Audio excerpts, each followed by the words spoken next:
Right, now we are live. So I mentioned something about the conjugate gradient method, but because it's not core material, it's not in the recording. That doesn't really matter. So we're going to be start talking about constraint optimization.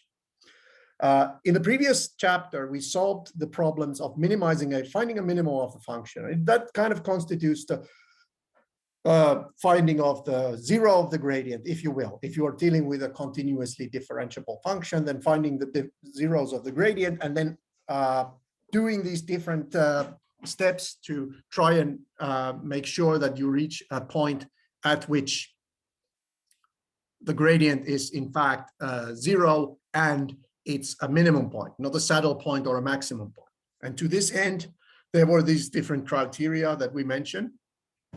One important criterion would be checking the Hessian. If it's positive definite at the zero of the gradient, then at least it's a local minimum. If it's not positive definite, then that's possibly a saddle point or even a maximum if it's negative definite.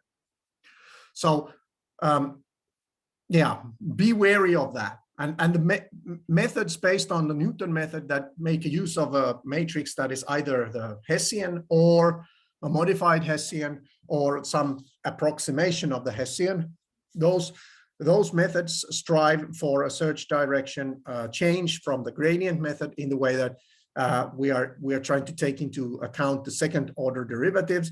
But the pure Newton method has the drawback that if the Hessian is not positive definite, i.e. that means that we are in a region where the function is not even locally convex.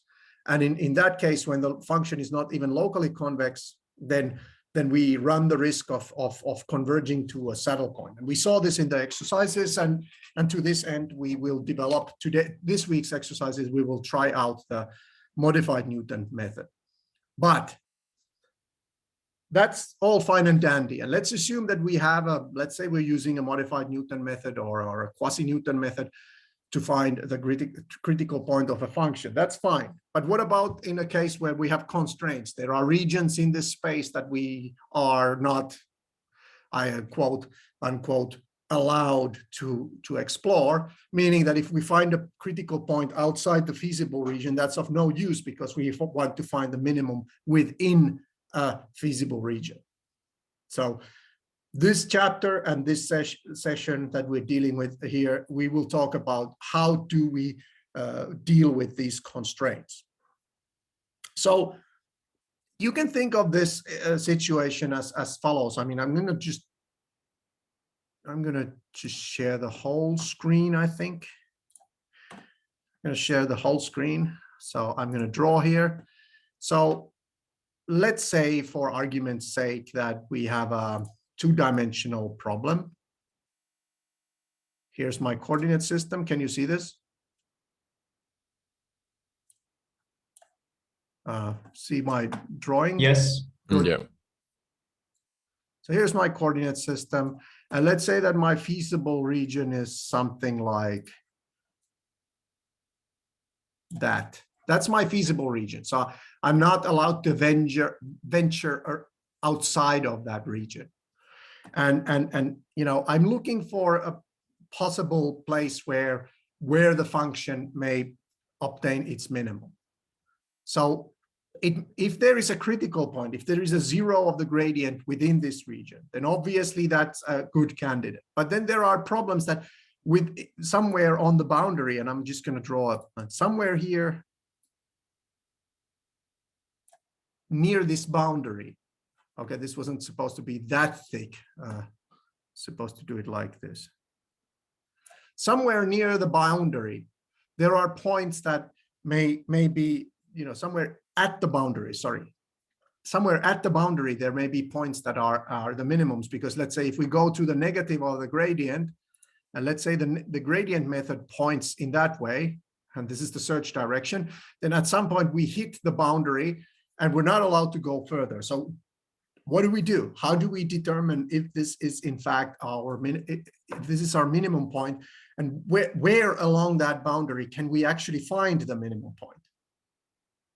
There are also situations where my feasible region doesn't look like that. Instead, my feasible region is not it consists of points that are only the boundary, This would be, the previous one where we have the region, that's probably an inequality constraint, something within some boundary, and then equality constraints produce these kind of surfaces, equality constraints. I mean, in 2 dimensions, it's always just a line, but then if you have a multiple dimensions, you may have something inside the circle, or you have something on the surface of a sphere.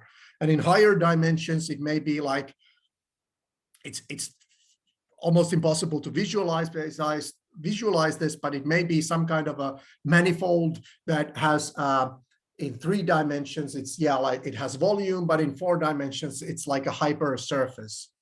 Or in 5, 6, 7, 9 dimensions, let's say you're in 9 or 10 dimensions, there may be a couple of inequality constraints and a couple of equality constraints, which brings it down to something like a 7-dimensional.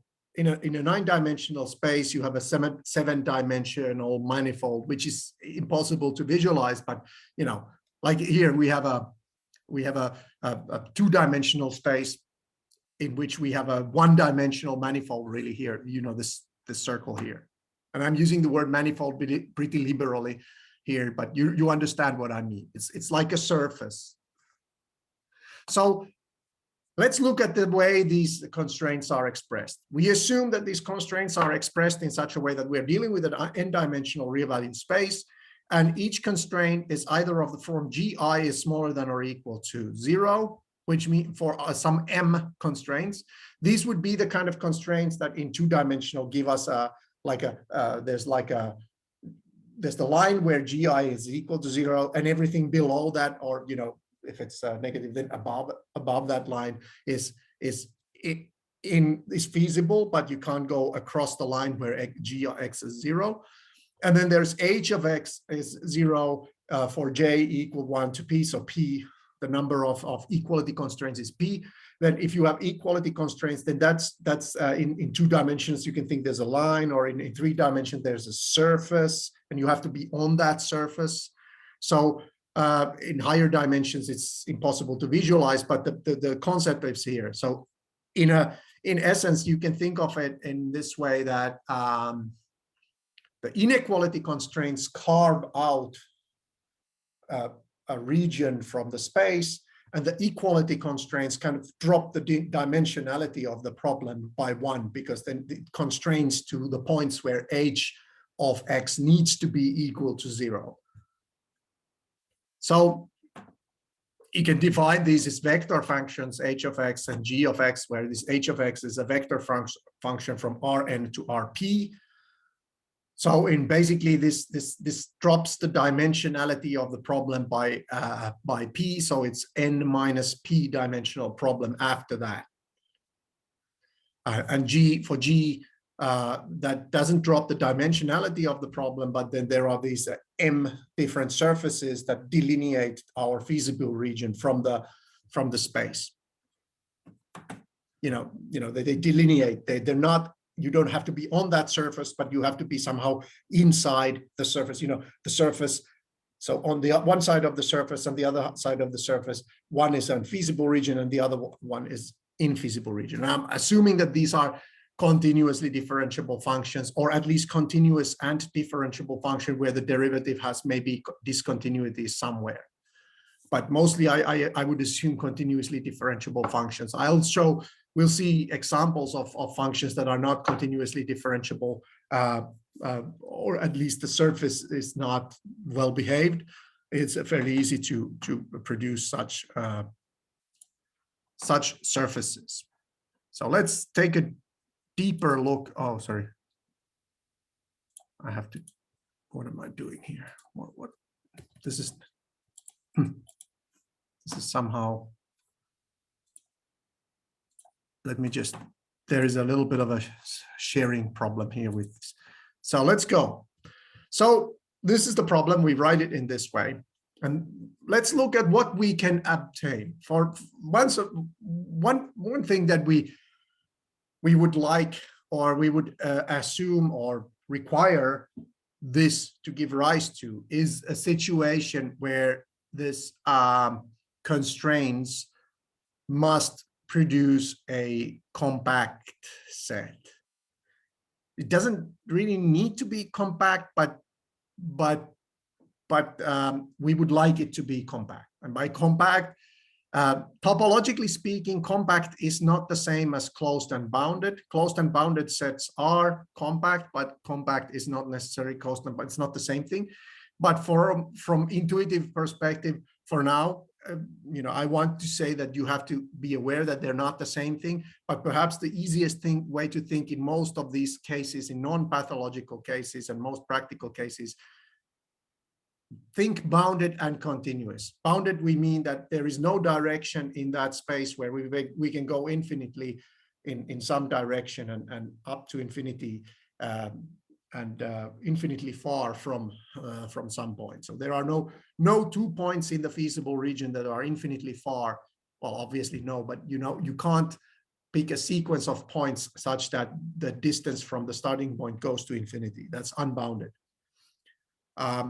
Also closed, meaning that all the boundary points of the set are also included in that set. Compact is a little bit different, but let's just stick to these simple concepts. I don't want to get into the world of topology here in very great detail. Let's say that we have a region that is closed and bounded, and we have a function that is continuous.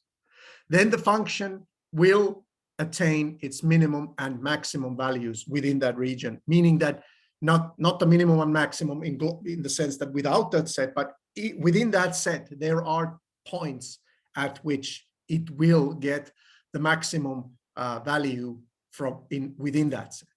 So there's an example above here, minimize x, where x is between 0 and 1. If you try to minimize x where x is between 0 and 1, but it's an open set, that function f of x equals x, that doesn't attain its minimum or maximum value within that region. There is no point at which it is the smallest. If you take any point that is greater than 0, you can have a value of x that is smaller by going just a little bit closer to 0. So that's why we in general avoid open sets. And that's why in general we avoid unbounded sets as well. So while, like, I still want to underline one more thing, compact is not equivalent to saying closed and bounded. While that's not what we want to say in general, but we want to say here that it's closed and bounded. So think closed and bounded in this case. So the problem has a solution of sorts as long as the feasible region is closed and bounded. It has a solution. It may not be technically feasible to obtain that, but it has a solution. There is a point at which f gets its minimum. Obviously, local minima happen quite a bit, so that out of all the possible minimum points, it's not necessarily the global minimum, but local minima, that's one way that we can look into this. And then approximate solutions, one way to think of it as trying to find. But now the problem here is that whereas in the unconstrained problem, it was sufficient to find a critical point, meaning the either discontinuity of the gradient or a zero of the gradient. And yeah, here it's not enough. There may not even be any of those points within the feasible region. So then we have to look at the points that are on the boundary of the feasible region, because when you're moving along the boundary, then some of them are smaller and some of them are larger. So we can derive some necessary conditions for the minimum, but the constraints can produce some pathological situations that limit the generality of these conditions. So let me just first we won't be looking at these so-called constraint qualifications. So there are certain things that we have to assume about the functions g and h. in order to prove that we have a necessary condition for the minimum, but I'll skip that now. I will just say that if these functions are sufficiently well behaved, usually was a continuously differentiable. If they're convex, then we're actually very good. We're at a very good place if these functions are convex. But we'll talk about the constraint qualifications and deviations from these constraint qualifications. It's sometimes things that we cannot make sure. We'll look into that afterwards. But let's for now assume that certain conditions are met so that the constraint functions are sufficiently general, sufficiently well behaved. And this brings us to these so-called KKT points. And I'm going to go through this definition of the KKT point in an intuitive manner, and I'm going to go through it piece by piece, so that I hope that I can give you an idea of what is going on here. So let me draw a picture for you. Take a look at this theorem 5.2 and take it into your notes and you know, just stare at it for a while. And I'm going to do the whiteboard thing and try to give you an idea of what's the beef here. What's the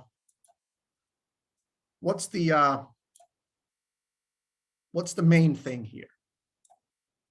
And after I do that, I'll give you an idea of about in that definition, we have this mu and we have this lambda. So let me just very quickly draw an edge of this region. And I'm going to just assume that we have the edge of the region something like this. And to the right, this is now a point, you know, anywhere on this line, g of x is equal to 0. So this red line is the set of those points where g of x is equal to 0. And I'm now assuming that we have only one constraint. We should have several constraints, but I'm assuming only one constraint. And anything to the right and lower part here is in the feasible region. So I'm going to just draw here. My feasible region is somewhere in here, you know, and this, you know, this carries on somewhere in here. We were dealing with compact region, but I'm just looking at the edge here. And now let's assume that I'm going through, looking at the gradient. And somewhere along this line, the gradient, I'll just do a different color. This was a bad color choice. So let me just, I'll draw the gradient of the function. That's at that point on the edge. At that point at the edge where that arrow starts, that's my gradient. That is my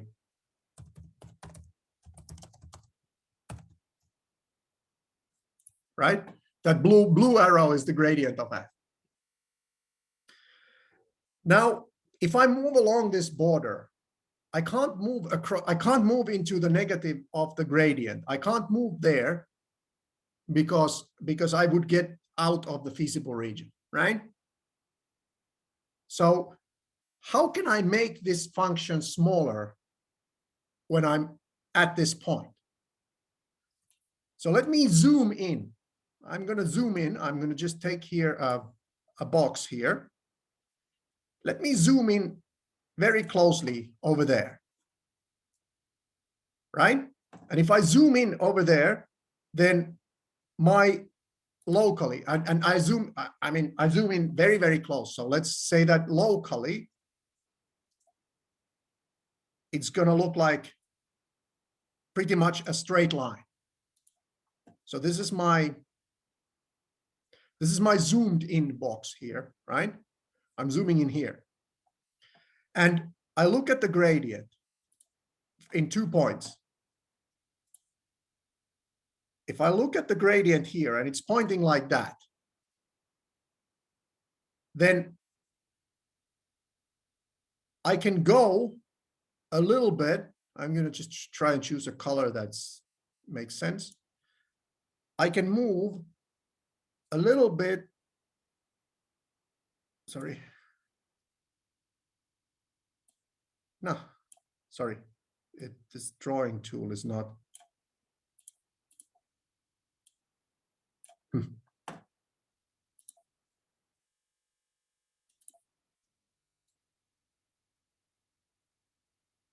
You're seeing that green arrow there, I hope. So I can move a little bit over there.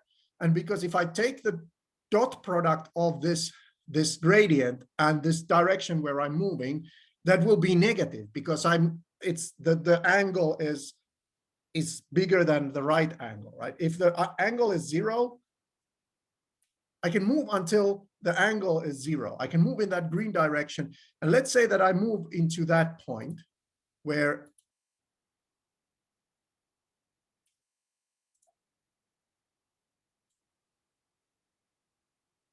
here, and let's say that this is now I'm at the right angle. So this is now at the right angle. So it's not, I made maybe probably have to twist it a little bit so that, okay, let's say that's the right angle. So if I start at that point over there, here, I'll draw the X. If I start at this point, I can move in that direction along the border here until the point is orthogonal to the line along at which I'm moving. So if my green is the search direction, then it's a descent direction. The function becomes smaller and smaller up until the point as such a time as when the gradient is at a right angle. So it's orthogonal to the surface along which I'm moving. Okay? So this would be a local minimum on that line. Okay? You understand, you're still following me. Now, if I go back to the conditions,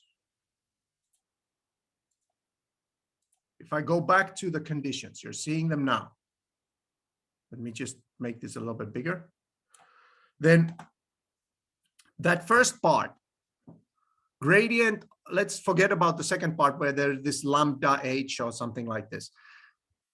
This mu I times the gradient of gi plus the gradient of fx star. If that's 0, so think that all these h's are 0 and you don't forget about the latter part where this lambda h, forget about that. Let's assume now that these conditions are of no consequence. So this is the first part, the gradient of f and the gradient of g, if you add them together and then there's some coefficient on g, then that's 0. And it also says that this mu times g needs to be, this mu needs to be positive. And if I just take a real good look at what is going on here, in the zoomed out picture, then if I'm going to use red to draw the gradient of g, remember on that red line, g is 0. So the gradient of g will at all points be pointing to the outside of the region. So I'm just going to write here, that's the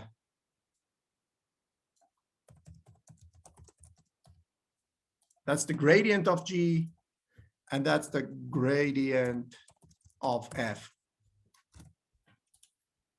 So if the gradient of g and gradient in a point where gradient of g and gradient of f point in opposite directions, That's the point on the edge where we are going to be looking at the where we're going to be looking at the possible minimum of the function, right?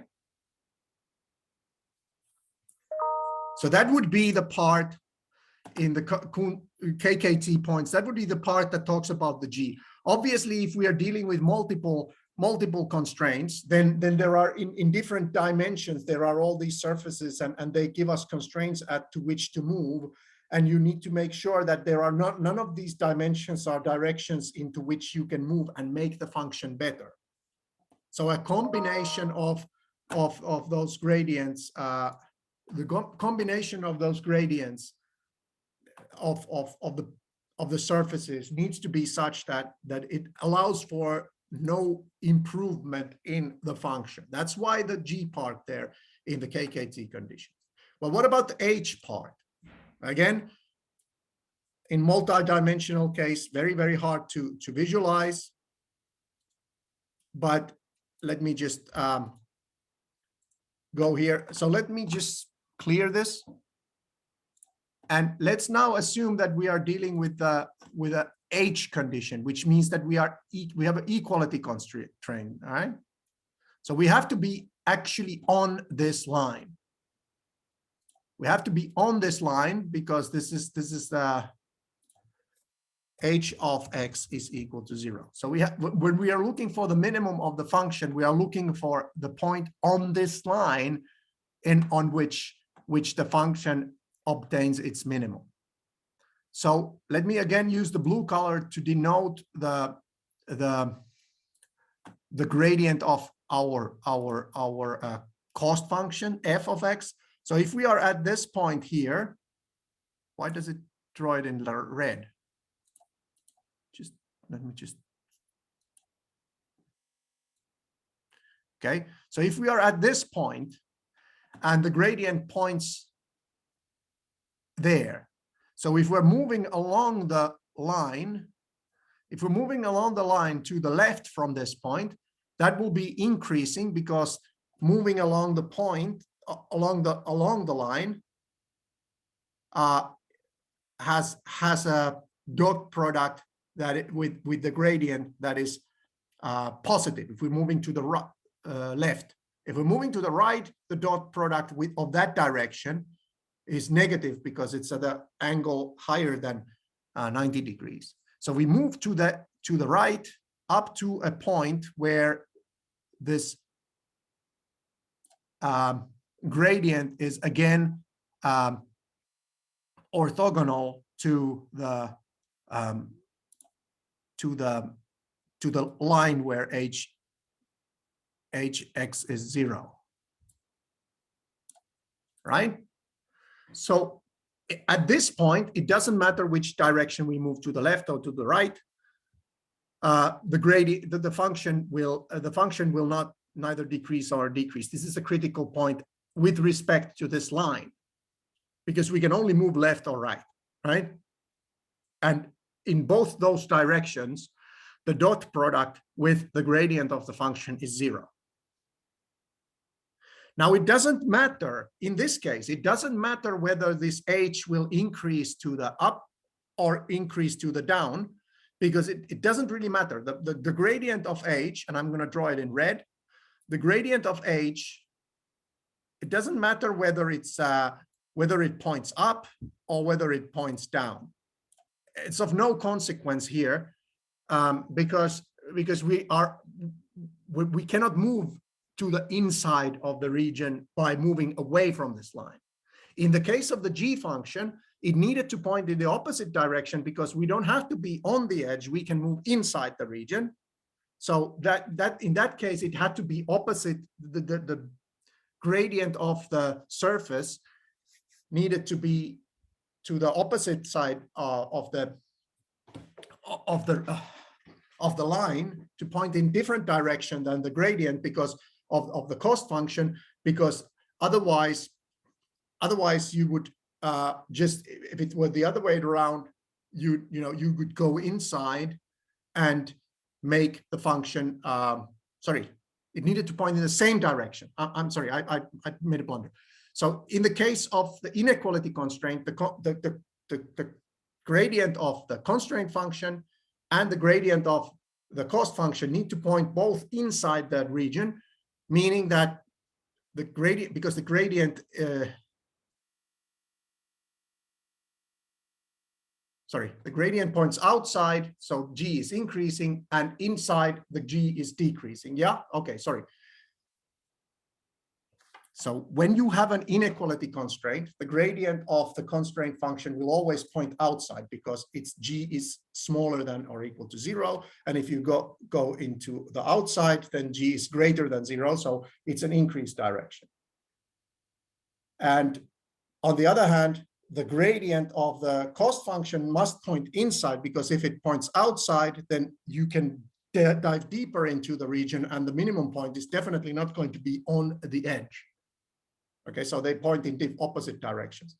But when you are dealing with an equality constraint, the direction, is it opposite or is it the same? It doesn't matter, as long as they point in, you know, either negatively or positively in the same direction. So they're they're either at odds or in the same direction, meaning that we are kind of orthogonal to the line along which we are moving.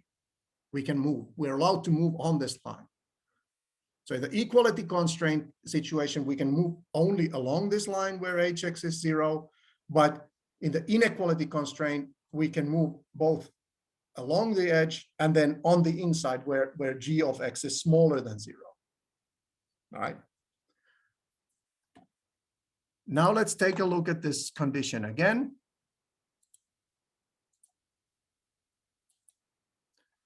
Now, the KKT condition takes into account all of these different constraints simultaneously.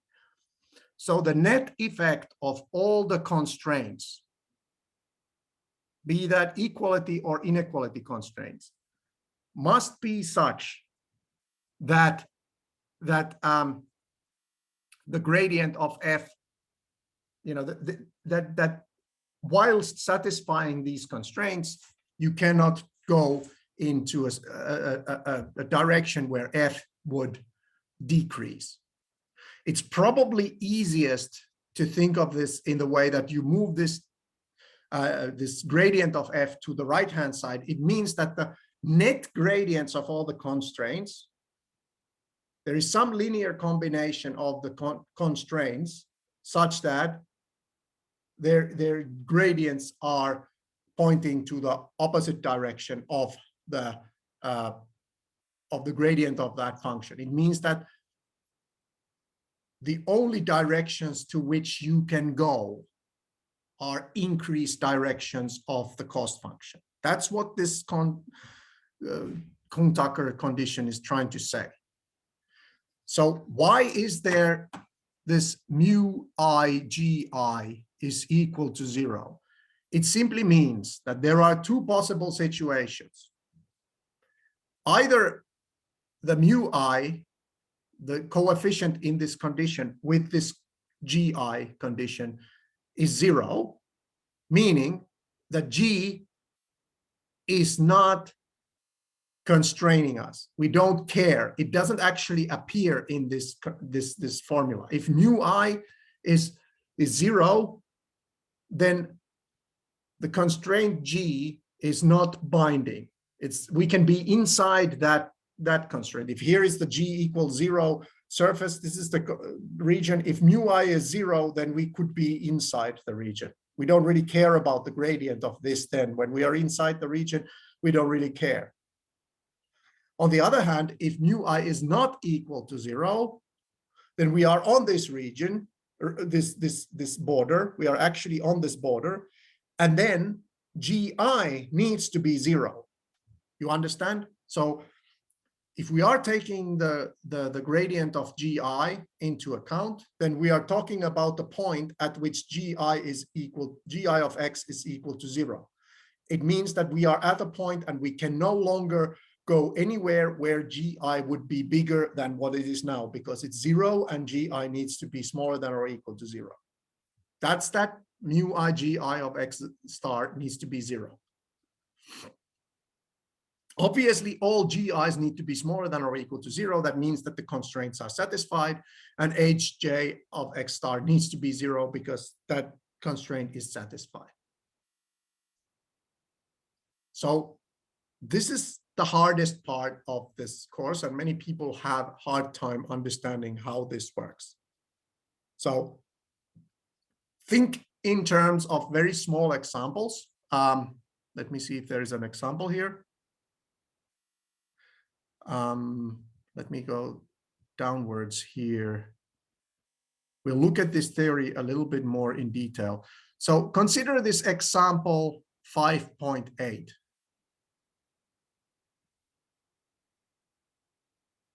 Consider this example 5.8 and look at how these conditions were constructed.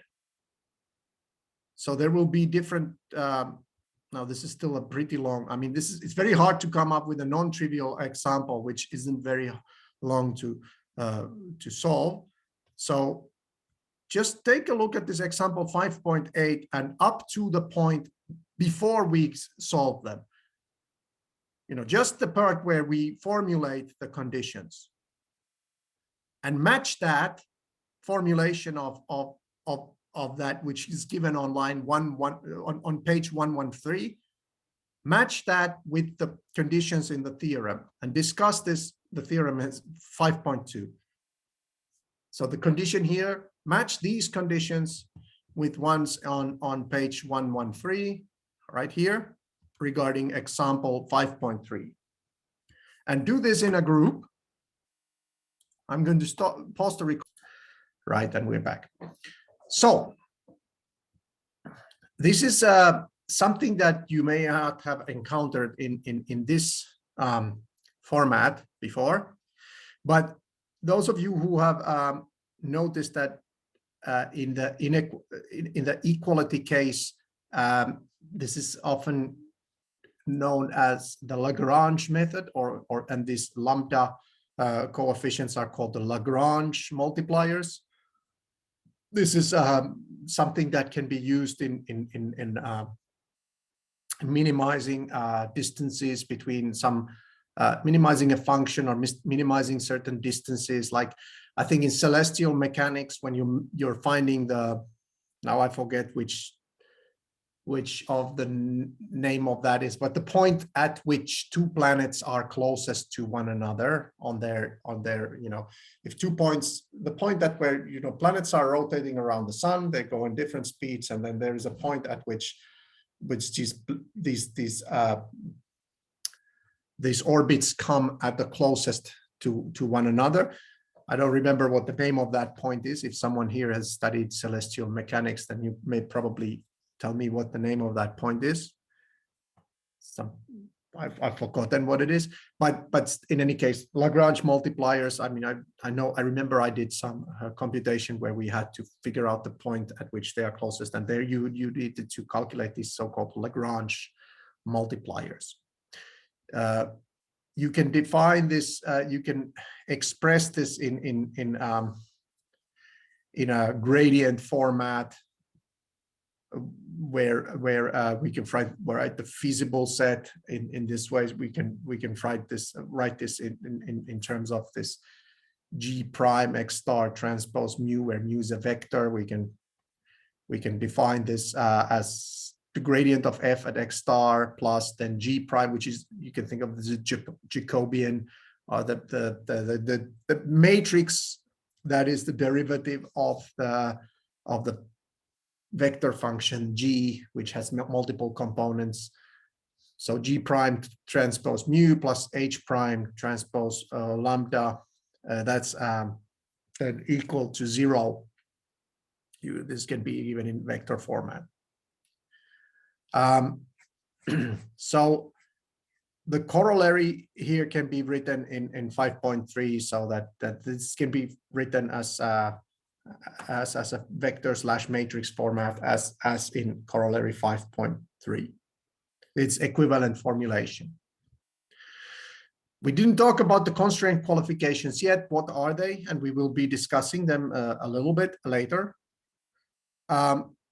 There are certain situations, well, later, meaning now, There are certain concepts that we might use. We say that given a point X, we say that this constraint, or X star, the constraint Gi is active is if Gi of X is equal to 0.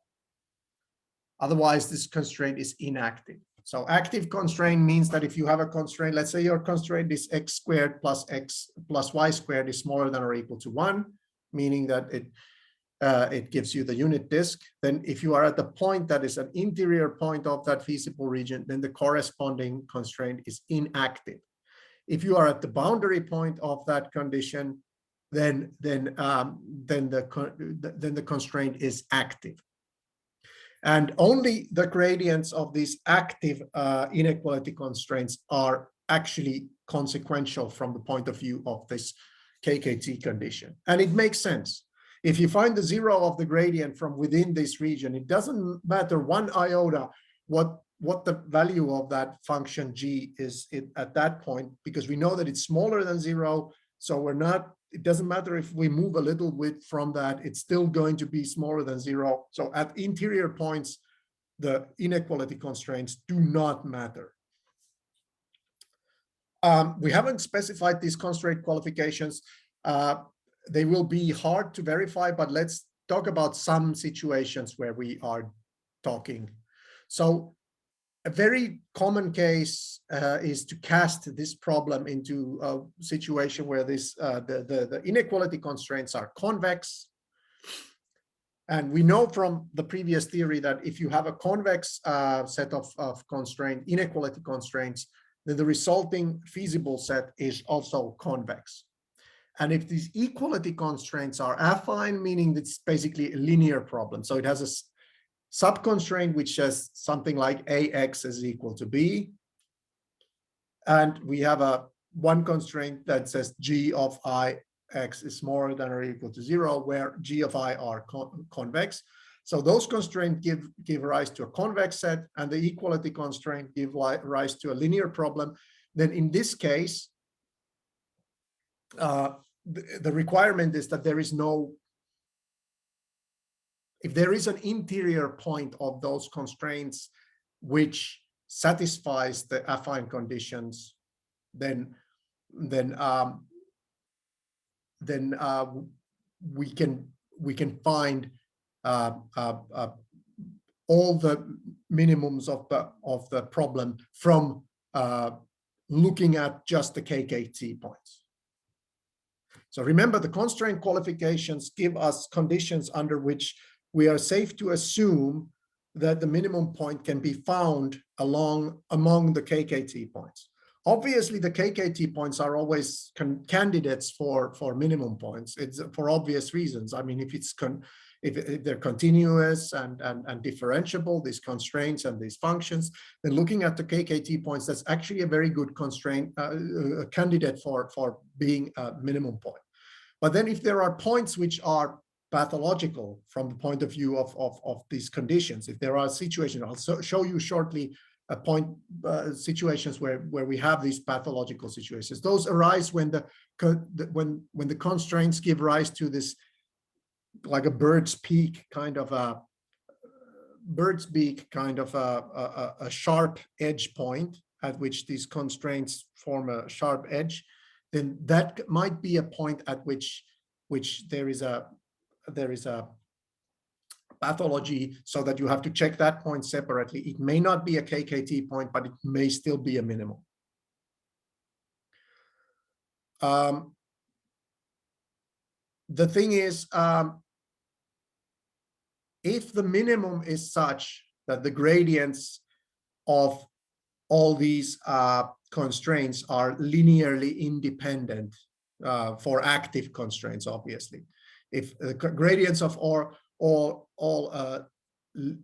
active constraints are linearly independent, then that point is in the minimum, then that point is safe to assume. But also, if this gives the situation where they're not linearly independent, it may be a minimum, even though it is not a KKT point.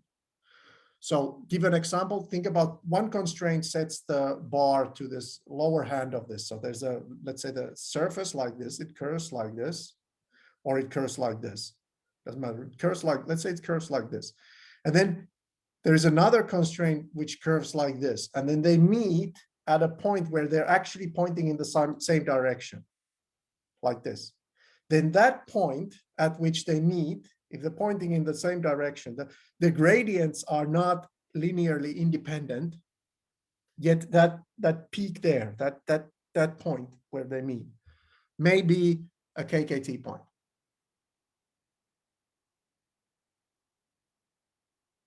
So that is a possibility. We'll see an example of this.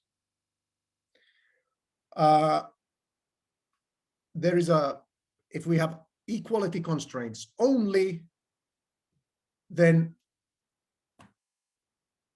the so-called Lagrange, this kind of reduces to the so-called Lagrange condition. If we have only equality constraints, if our feasible set doesn't have any inequality constraint, only equality constraints, then if we have a feasible solution, which is a minimum of this, then given certain constraint qualifications, the Lagrange points will be the minimums, right? That's just a special case of the KKT conditions. So the thing is, if we have convex inequality constraints and affine equality constraints, then it will have not necessarily unique, but it will have a global minimum at a KKT point. So this is very powerful theorem 5.6. If we have convex constraints functions, convex cost function, and affine equality constraints, meaning that equality constraints can be expressed as a matrix equation, then any KKT point is a global minimum of this function. That's actually a very powerful theorem. And it's very easy to show. It's fairly easy to show. This doesn't give a graphical explanation, but it gives an algebraic explanation. Let me try to translate that into you as a geometric intuition of this. So if we have a point x star, which is a KKT point, then we will show that if you move into any point, feasible point from that, then the linear approximation with the gradient gives us that it's an increased direction. And then, because this is now a convex problem, then in a convex problem, this means that it's an actual minimum point. So basically what we are dealing with is a point that is an is a KKT point.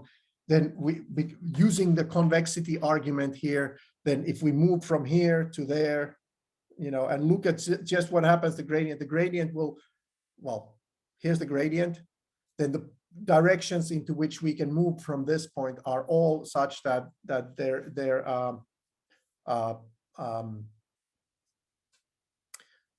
dot product with the gradient of this movement vector is going to be positive. So if we have a minimum point and not a minimum point, if we have a KKT point, then we will show that this holds. Okay, let's say that x star is in fact a KKT point. If we have a constraint GI, which is active, then GI of x is 0 at that point. And then at any feasible point, GI of x is obviously smaller than or equal to 0. And if we look at this GI of x, then by convexity of this GI, remember they're all convex, it means that the function will actually decrease in this direction because the gradient will point in that direction, and the gradient will point approximating with the gradient gives us an approximation that it's diminishing, and it will in fact be diminishing because it's feasible point. Then it means that we were at the point where that constraint was 0. We moved to a feasible point where it's smaller than or equal to 0. So there is either no change in G or there is a change that is negative.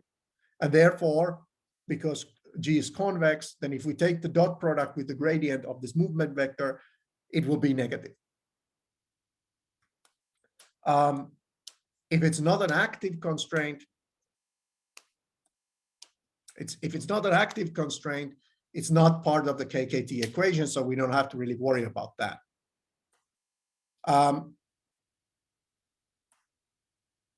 We can summarize, we can add all these together, these mu i's, then the sum of these mu I in the KKT condition will be smaller than or equal to 0 for that approximate movement if we look at this KKT condition.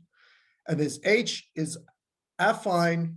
If this H is affine, then the H functions will not budge from this. If we're moving from one feasible point to another, then in fact the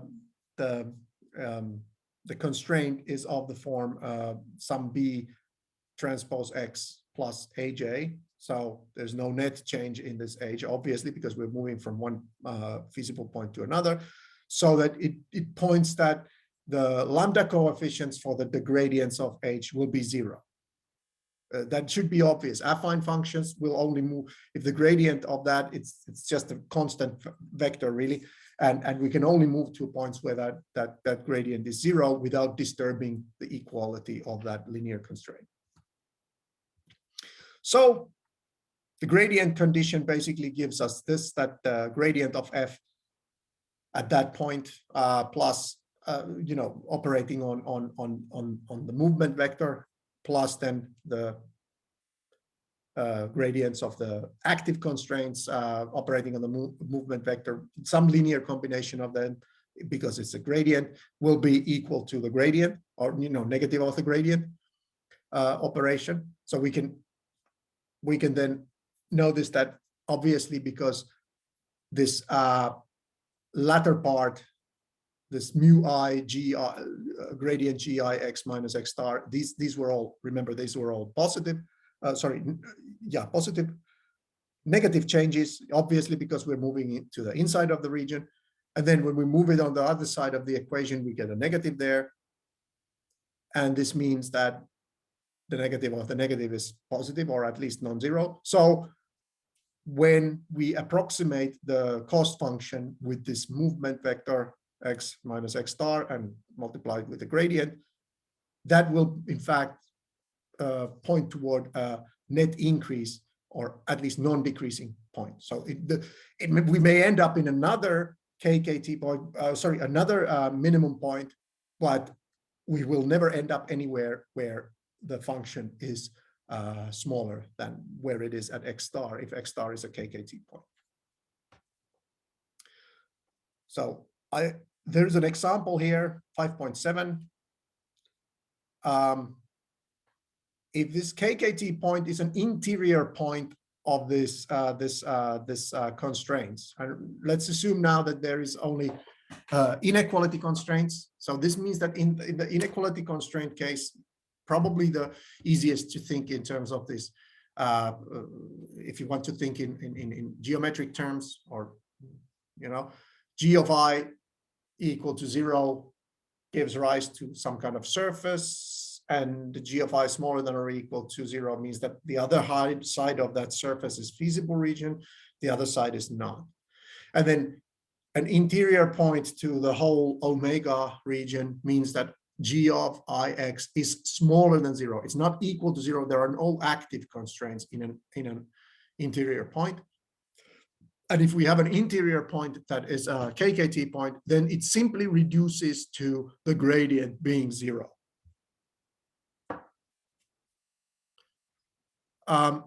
Again, here, it's explained what I already explained graphically.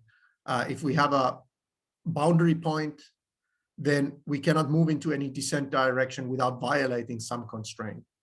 And here it is explained relatively straightforwardly. I mean, algebraically, the way I explained it graphically or geometrically, so that you calculate the net effect on the gradients of G multiplied by mu. It must be,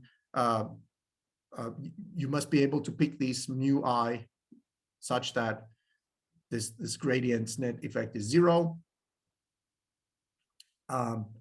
If we have a descent direction d, so that the gradient of f at x star is smaller than dot product with d is smaller than 0, then if we do this here with this, if we calculate it like this, slip it into this KKT equation, then we get that this descent direction is an increased direction to at least some of the active constraints, and it cannot be so because the active constraint is 0. We cannot go into any increased direction of the active constraint, and that's what this example explains.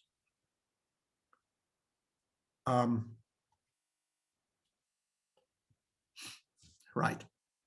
I already asked you guys to look at example 5.8. I hope you were able to figure out how it's going.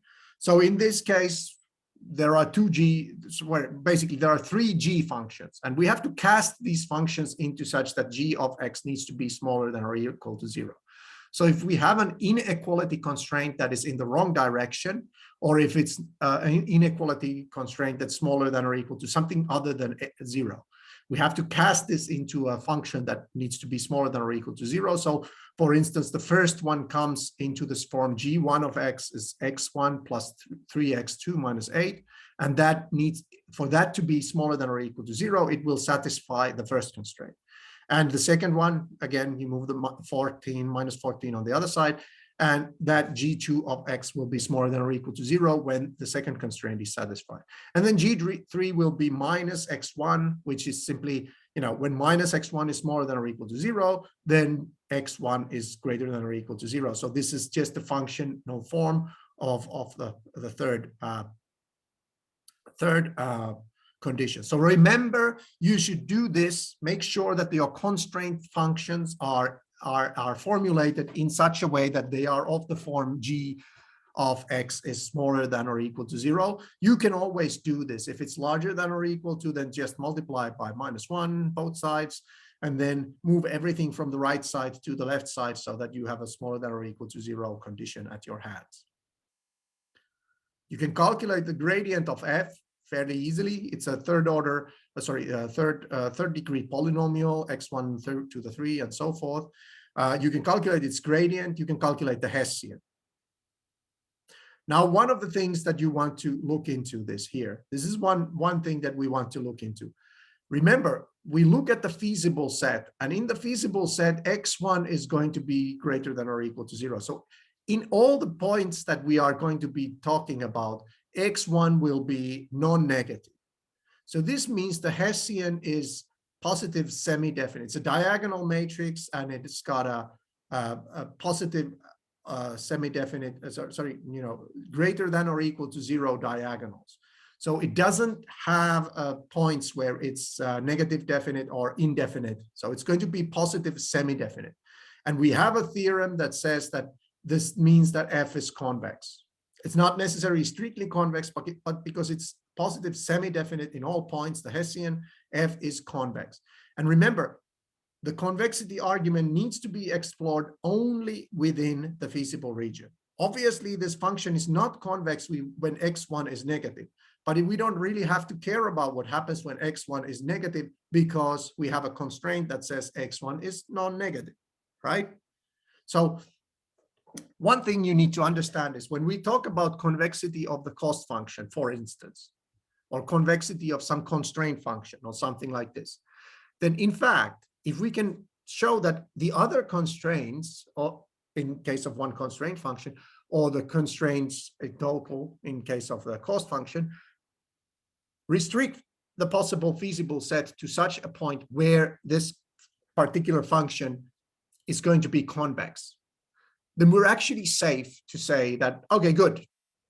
In this case, we have a convex problem at our hand. So convex function, the cost function is convex within the feasible region in this case. So The theorem 5.6 is at our disposal. If we find any KKT point, then we find a global minimum. Obviously, these are linear functions. G's are linear functions, so they're convex. We calculate the gradients there. G1, G2, and G3 have gradients, which, as luck would have it, are just constant vectors because these are linear functions. So we have a fairly simple task at our hand. So we can formulate the KKT conditions in vector format as thus. And the latter three parts are then the requirements that in an active constraint, either the three latter equations are there, that either the constraint is active or the corresponding mu is 0. That's just what it says. I mean, it may be hard to think, how do you solve these? But it's usually easiest to solve this in the following way. And I didn't ask you to look through this solution, but here, when we have this different mu conditions, then now the way to solve this might be the following. We look at these mu's, and either they're all zeros. If they're all zeros, we're looking at an interior point.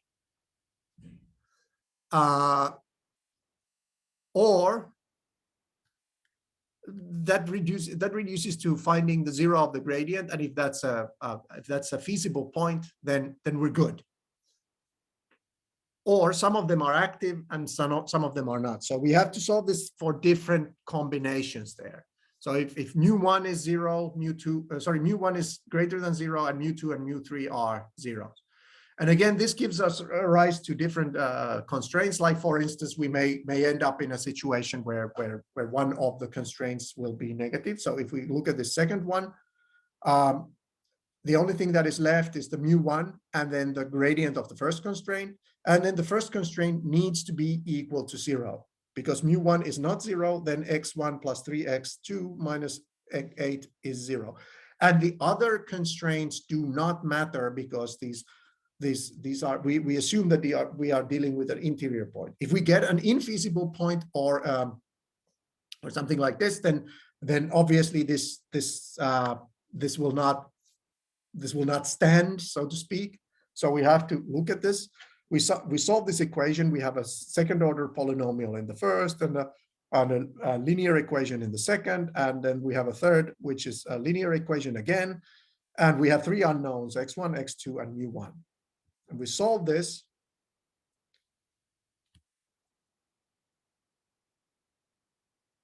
We solve this, and we substitute these into the second equations, and we find that mu1 would have a negative value. And because mu1 would have a negative value, and we assume that mu1 should be positive, so we disregard this. There is no situation where the first equation, look, the second one resulting in a solution where mu1 is negative gives us the information. There are no solutions to this problem where the first constraint is active and the two other constraints are inactive.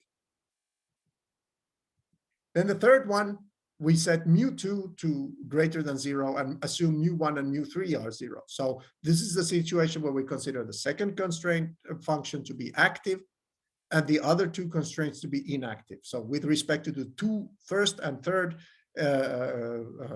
constraint function, this is an interior point, and with respect to the second constraint function, this is a boundary point. And in this case, we look at the gradient equation again. In this case, we take the gradient of the second function, which would be again, because it was linear, then it's a constant vector. So we have here three equations.